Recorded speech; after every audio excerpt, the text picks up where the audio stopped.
ఈరోజు దేవుని వాక్యము, పరిశుద్ధాత్మ మీ మీదకు వచ్చినప్పుడు మీరు శక్తి నొందెదరు. అపోస్తుల కార్యములు 1వ అధ్యాయము 8వ వచనము.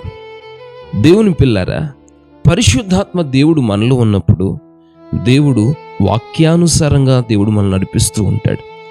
పరిశుద్ధాత్మ మనలో ఉన్నప్పుడు మన పాపములను ఒప్పింపచేస్తాడు. పరిశుద్ధాత్మ దేవుడు మనలో ఉన్నప్పుడు మనము దేవుని తలంతులతో నింపబడతాం. పరిశుద్ధాత్మ మనలో ఉన్నప్పుడు దేవుని కొరకు మనం వాడబడతాం. పరిశుద్ధాత్మ దేవుడు మనలో ఉన్నప్పుడు మనము ఏ చీకట్లో కూడా మనం నడుచుకోవటానికి అవకాశం ఉండదు.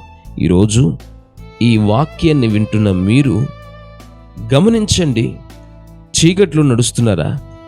వెలుగులో నడుస్తూ ఉన్నారా? దేవుని ఆత్మతో నడుస్తూ ఉన్నారా? దురాత్మ శక్తులతో నడుస్తూ ఉన్నారా? దురాత్మల బోధన బోధిస్తూ ఉన్నారా?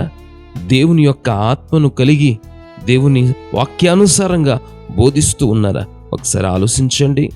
పరిశుద్ధ గ్రంథంలో ఎంతోమంది భక్తులు దేవుని ఆత్మ ద్వారా, దేవుని పరిశుద్ధాత్మ ద్వారా ఎన్నో ఘనమైన కార్యాలు చేశారు.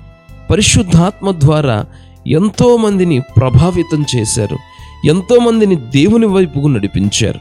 ఈరోజు పరిశుద్ధాత్మను వాడుకుంటూ, పరిశుద్ధాత్మ దేవుణ్ణి వాడుకుంటూ ఎన్నో కోట్ల రూపాయలు, ఎన్నో లక్షల రూపాయలు సంపాదించుకొని హ్యాపీగా బ్రతుకుతున్నావా? అయితే గుర్తుపెట్టుకో, ఏదో ఒక దినాన దేవుడు వస్తాడు.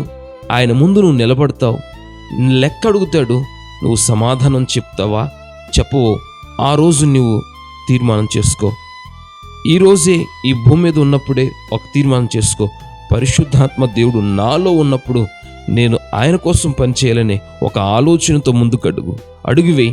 దేవుని ఆశీర్వాదాలు పొందుకుంటావు.